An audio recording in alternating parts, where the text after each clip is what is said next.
Gracias a todo el mundo. Vamos a dar comienzo a la segunda sesión de la mañana dedicada a la imagen y al sonido. Vamos a tener dos ponencias y a continuación de las dos ponencias, para las que pido por favor a los ponentes que se ciñan bien en el tiempo, abriremos un turno de debate, de preguntas, justo antes de la comida. Bien, sin mayor dilación voy a darle la palabra ya al primer ponente, al profesor Borja Franco, una especialista, como saben, en el análisis de la alteridad, en la pintura de la Edad Moderna y específicamente en el uso del arte en la aculturación de minorías religiosas en el mundo moderno. Y esta mañana nos va a hablar de efímeras o eternas imágenes de Lepanto en la cultura ibérica de finales del siglo XVI. Borja Franco, si puedes escucharnos, tienes la palabra cuando quieras. Hola, buenos días. ¿Me escuchan bien? Sí. Perfecto. En primer lugar, dar las gracias por haber invitado a participar y pedir disculpas por no estar en Madrid, pero se me solapaba un congreso con otro y me encuentro justamente en el hotel en Teruel, donde intervengo a la tarde. No está habilitada lo de compartir pantalla. Si me podéis dar permisos para compartir mi PowerPoint, lo subo, por favor. Me sale que no puedo hacerlo. Enseguida, Borja, ¿eh? Están en ello. Tranquilo. Bueno, mientras me dan el permiso de decir que estoy disfrutando muchísimo esta mañana en el Congreso y que lo que aquí presento parte de una investigación que, como ha dicho la profesora Diana Carrió, nació hace unos años vinculada con la imagen del Islam, principalmente desde el punto de vista visual desde la Edad Media hasta la llegada de los Borbones, y también últimamente estoy trabajando el tema de la fiesta, la cultura festiva, en este caso desde la entrada de Alfonso Magnánimo en Nápoles a final del siglo XV hasta la muerte de Felipe IV. Estamos hablando de unas 500 relaciones festivas que no solo son entradas regias o sepelios, sino también fiestas públicas vinculadas con victorias, como por ejemplo es importante de Lepanto, y mi interés es cotejar cómo se crea esa imagen creada para un público mucho más amplio, como es la fiesta pública, vinculado a qué sucede en otros contextos, como puede ser esa propaganda regia para otro público muy distinto, como sería, por ejemplo, los embajadores, teniendo en cuenta, por ejemplo, las imágenes creadas para el Alcázar, el Escorial o otros contextos monárquicos, y qué relación hay entre unas y otras para entender la importancia del espectador en la creación de esos programas iconográficos. Entonces, lo que voy a hacer hoy no es un resumen de las principales imágenes que tenemos de Lepanto, eso ya lo ha hecho magníficamente el profesor Mínguez, al cual se han referido hoy, ni tampoco voy a hacer un recorrido por toda la fiesta pública donde aparece Lepanto, algo que también ha hecho parcialmente García Bernal e incluso Stefan Hans, que está hoy en el público, sino más bien mi investigación se va a centrar, como digo, en ese trasvase de modelos, en ese Mediterráneo permeable, modelos que viajan de Italia a España y viceversa, y también romper algunos estereotipos que se ha ido creando en torno a la imagen del Islam, vinculada no solo con Lepanto, sino con toda la iconografía regiopolítica. Algunas ideas que se han ido arrastrando y que del todo no son ciertas. Con esto quiero dar un poco una vuelta a lo que ha dicho el profesor Bunes, ¿no? De no contar siempre lo mismo, sino plantearse nuevas preguntas que puedan ser respondidas a través de imágenes y de textos. Aún no puedo compartir mientras continúo con la introducción. Tampoco quiero entrar aquí con la discusión en torno a cuándo, si se hicieron pronto o no las primeras fiestas en torno a Lepanto en España.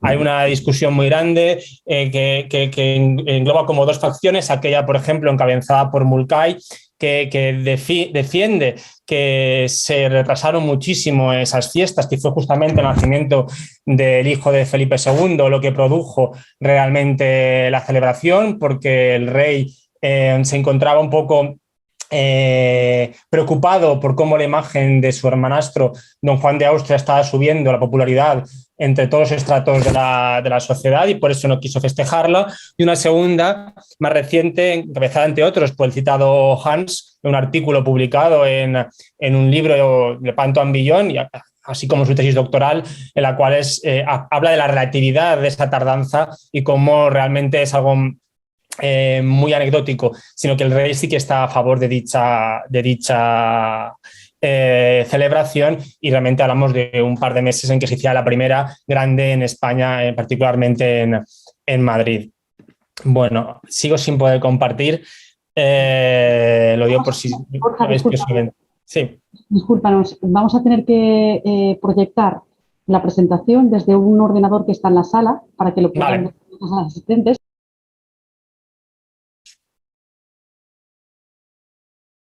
Perfecto. Pues os digo el tema de cambiar diapositiva y así el resto podéis siguiendo la presentación.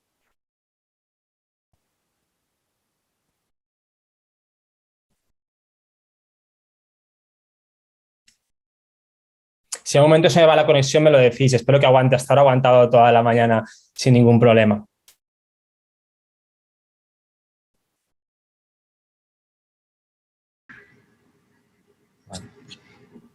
O sea, que se ha perdido la de esto, ¿sabes lo que te digo? Sí, él no te oye, ¿no?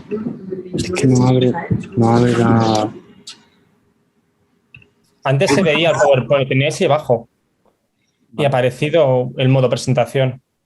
Cambia esta pantalla. Vuelvo a poner el PowerPoint. No sé, que no vuelves a la pantalla de fondo. Da igual, pon el PowerPoint. ¿Lo ves? ¿Lo ves ahora? Sí, sí, se ve perfectamente. Gracias. Ponlo en presentar. Vale, pues pasamos a la siguiente imagen, por favor. Y quisiera empezar, como digo, rompiendo esos estereotipos vinculados con Lepanto y con la imagen del Islam en general, por una de las imágenes icónicas que ha aparecido esta mañana, ya en una ocasión, que es la imagen del turco vencido, sojuzgado, como aparece en la documentación, que Tiziano nos representó en esta obra. La mayor parte de la historiografía que trabaja la imagen del Islam opina que esta representación del turco vencido que encontramos en la obra de Tiziano es un aspecto común a la iconografía que se da en la península ibérica durante el 16, vinculado con la victoria ante el Islam. Y eso no es del todo cierto. La imagen del turco vencido, sojuzgado a los pies del rey, aparece por primera vez en la entrada de Alfonso Magnánimo en Nápoles, es decir, el arte efímero, el arte festivo, citada como I mori subjugati, el moro subyugado. Y a partir de entonces aparece tanto en imágenes, es decir, en pinturas creadas para tal fin, como a través de tableau vivant o de representaciones vivas de esos turcos dentro de jaulas, como encarcelados, que demuestran la sumisión del otro. Una iconografía que aparece por primera vez citada, como digo, en la entrada de Alfonso el Magnánimo, y que luego vemos repetida ya en las entradas de Carlos V en Italia tras la victoria de Túnez, o incluso en la entrada de Marcantonio Colonna en Roma, victorioso de Lepanto. Pero en la península ibérica no he encontrado en ninguna entrada triunfal, ni fiesta pública, ni siquiera en ninguna obra pintada, esa representación. Fue justamente la llegada de la obra de Tiziano a España lo que supuso la popularización de un tipo iconográfico que en Italia tenía una vigencia desde hacía siglo y medio. De hecho, no solo la encontramos en el arte efímero, como he comentado, sino también en toda suerte de tapices y grabados. Si pasan a la siguiente imagen, por favor, podrán verla, por ejemplo, en los grabados que se hicieron vinculados con la familia de los Doria en 1562, es decir, antes de la pintura de Tiziano, así como también, siguiente imagen, por favor, en los tapices que hicieran para el Palacio de los Doria, también en Génova, con ese turco en la esquina maniatado que pudo servir de modelo, o sea, comparte ese modelo con el que Tiziano importó a España. Así pues, esta imagen realmente entra en el imaginario público español a través de Tiziano, a través de la obra tan famosa de la que he hablado, y es entonces cuando ya sí se difunde. Podrían decirme que está la conocidísima escultura de Carlos V y el furor, donde aparece una figura encadenada, pero en este caso no se refiere específicamente al Islam, sino a los protestantes, principalmente a los enemigos de los Países Bajos. Como digo, la llegada de la obra de Tiziano, lo que supone un renacer de ese tipo de representaciones en la península ibérica, y, por ejemplo, podemos encontrar en las honras fúnebres de Felipe II en Sevilla. Concretamente, en el remate, en la parte del coro, se representan 4 vencidos atados con cadenas. Una es la judaica perfidia, la otra es la herética malicia, que hace referencia a los protestantes, y luego la idolatría ciega y la mahomética errónea, que haría referencia tanto a los moriscos, que no ven la fe verdadera, como a los turcos y musulmanes, que se encuentran errados, ¿no? Y junto a estas alegorías, estas figuras encadenadas, aparecía la fe católica y, sobre todo, una alegoría a la religión, que con severo gesto pegaba fuego a los encadenados con una hacha encendida. Acompañado de toda esta representación, se incluyó una inscripción en latín que el cronista traduce del siguiente modo: el rey defensor de la fe cristiana, a los contrarios de ella, atados con cadena, hace inclinarse arrodillados, porque siquiera teman a quien no aman, y la pena acabe lo que el amor no puede acabar. Y así se convierte en una constante ese tipo de imágenes del moro subyugado en algo habitual en la mayor parte de las fiestas públicas de la península ibérica. Entonces hay que tener, insisto, en mente que es una iconografía que llega de Italia muy tardíamente y que es justamente con Tiziano cuando se difunde. Siguiendo con estas exequias sevillanas en las cuales he empezado a hablar, podemos hablar de otro trasvase entre cultura festiva y obra conservada. Siguiente imagen, por favor.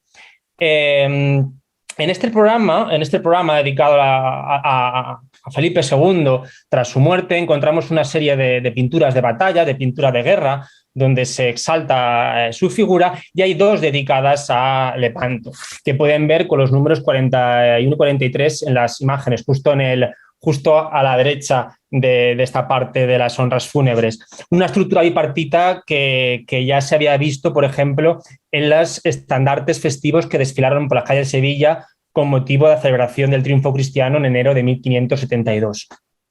El primero de los lienzos es descrito de modo tan minucioso que pueden conocerse algunos detalles, analogías con la obra de Cambiaso para el Escorial, conocida como El regreso a la Armada de la Santa Liga Mesina. Siguiente imagen, por favor. Una obra que también fue copiada por artistas como Juan Vanderamen. Según la crónica de estas exequias, indica que en esta pintura aparecía una hermosísima imagen de la Victoria con grandes alegrías abiertas, las alas por el aire, sobre el mar de Lepanto. Todo esto en medio de una gran oscuridad causada por el espeso humo de la espesa arcabucería y artillería, y otra infinidad de cosas a propósito.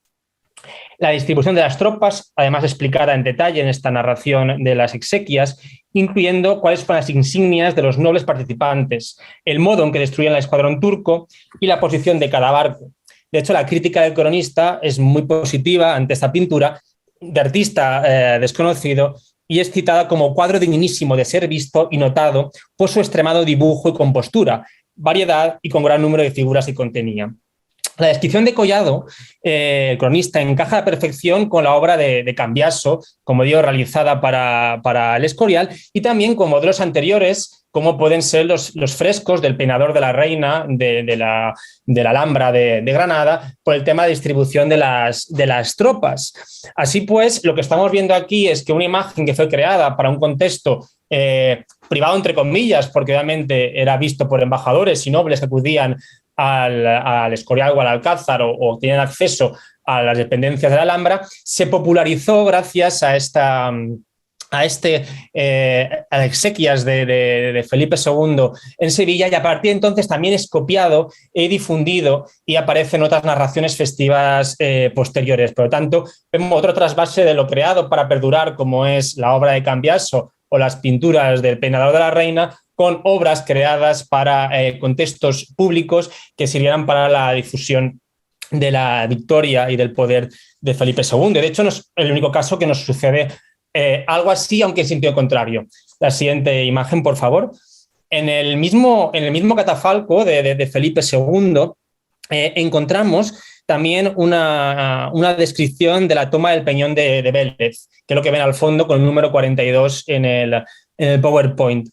El cronista Collado la describe con mucho cuidado. Dice: después de esto se seguía en el otro lado la toma del Peñón y Socorro de Malta, con semejante proporción en iguales espacios que la historia de San Quintín y de Orán puestas enfrente.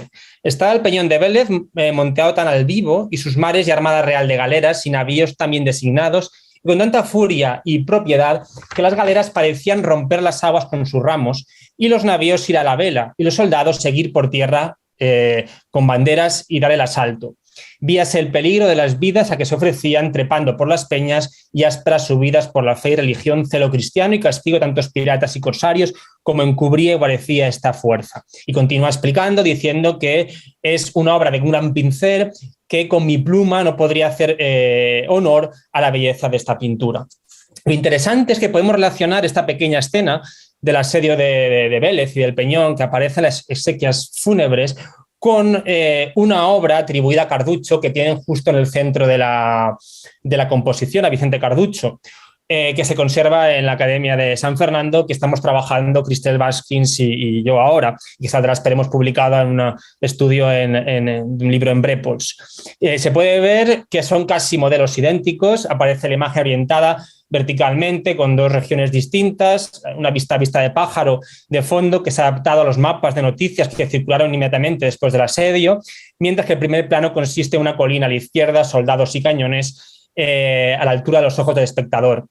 Los accidentes geográficos incluyen en la parte superior izquierda el punto donde se embarcó la flota antes de la campaña, el promontorio central del Peñón indica su impresionante altura, así como fortificaciones, varios baluartes y 4 circuitos de murallas defensivas. También se incluyen las banderas otomanas con unas crecientes y justo debajo y a la derecha está la pequeña isla de San Antonio.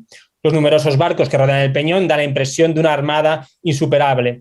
Así pues, vemos como en este caso la pintura de ese artista anónimo italiano, ilustre según Collado, y que fue encargado por Pacheco, esta obra fue el germen, fue copiada por artistas posteriores como Vicente Carducho en este grabado. Entonces vemos un camino a la inversa, no es la tradición visual anterior del siglo XV, XVI, la que influye en la creación de la imagen, sino la propia imagen creada para la exequia de Felipe II, la que es utilizada posteriormente para conmemorar sus glorias, es copiada, ¿no?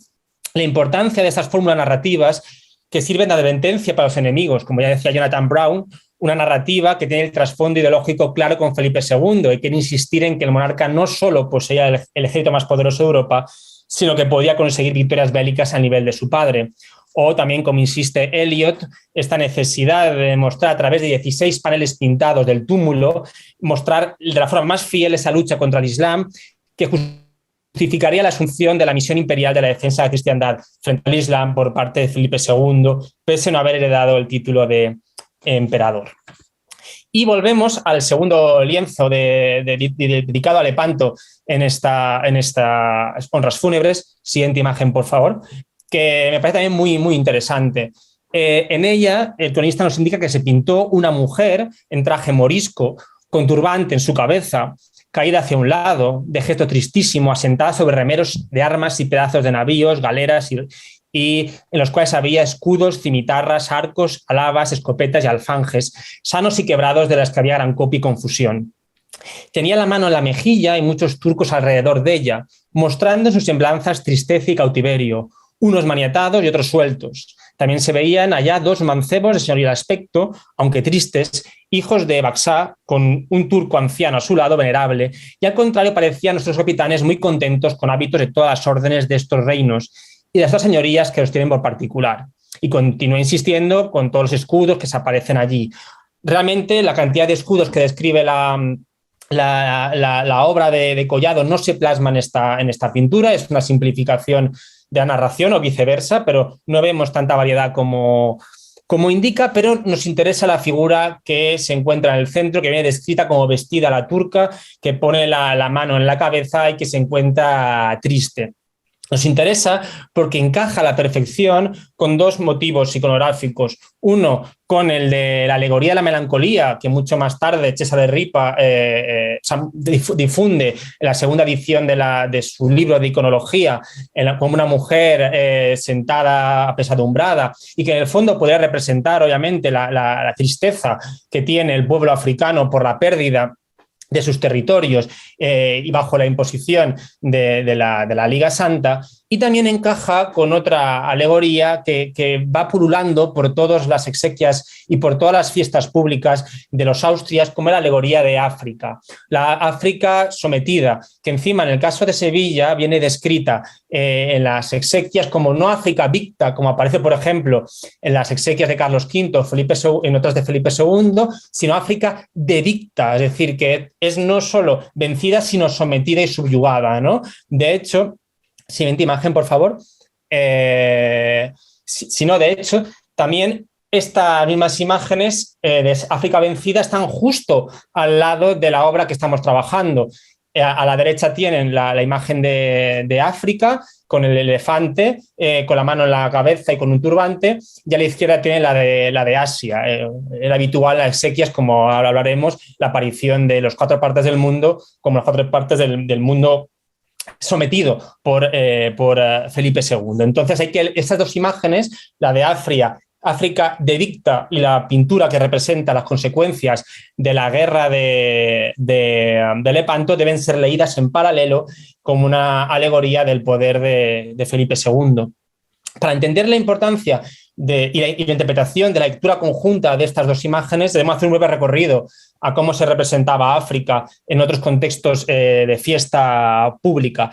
La primera vez que aparece representada así fue en las entradas de Carlos V en Nápoles en 1535, tras la victoria de Túnez, justamente en el estilóbato de la Puerta Capuana.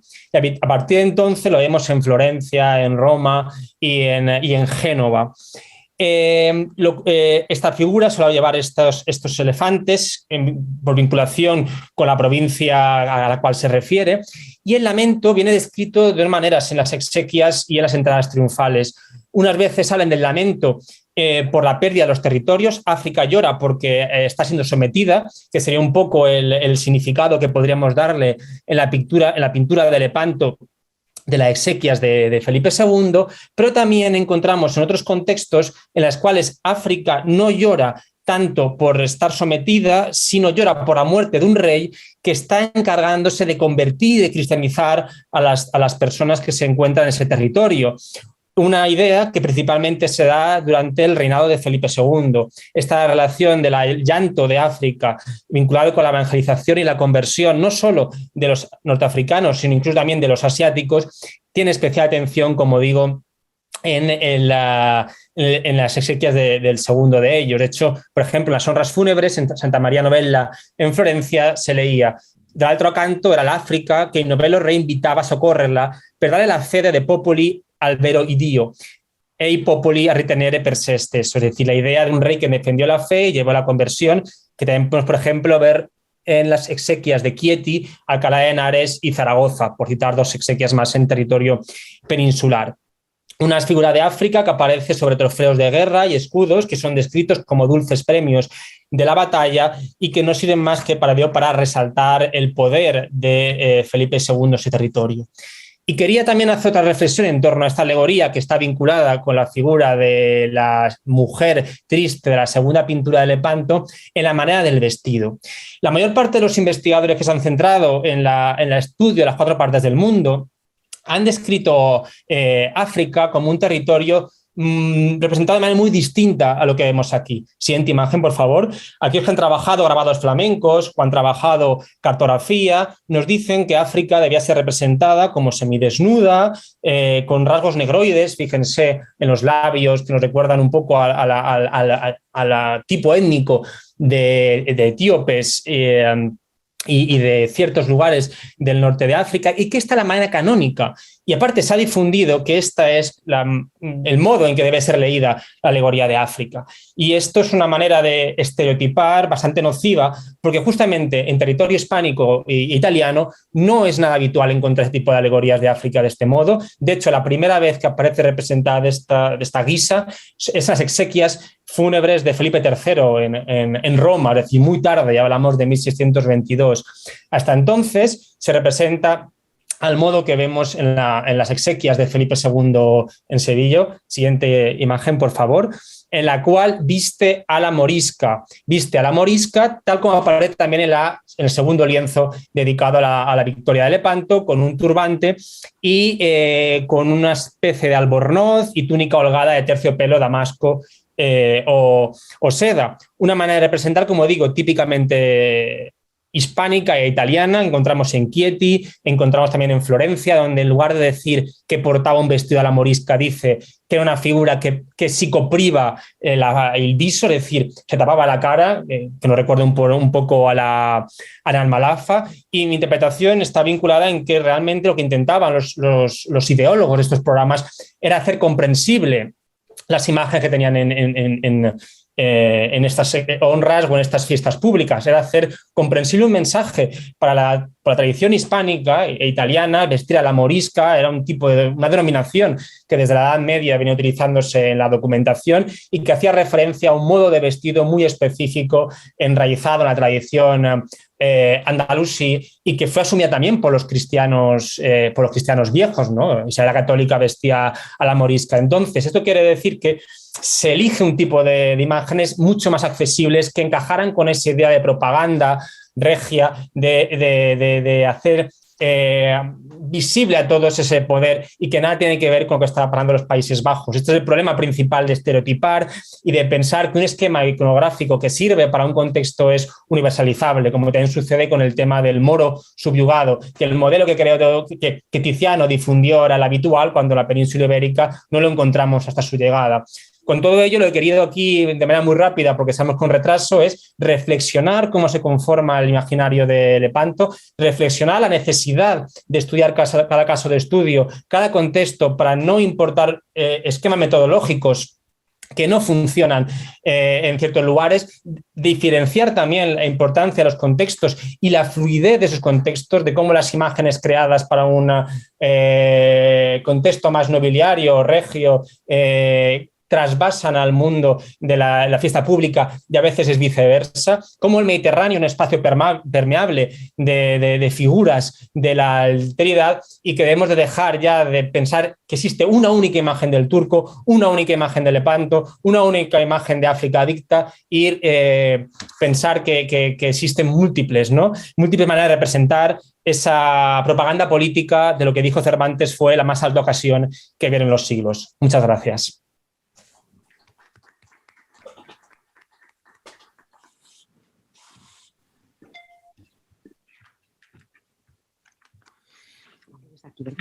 Bien.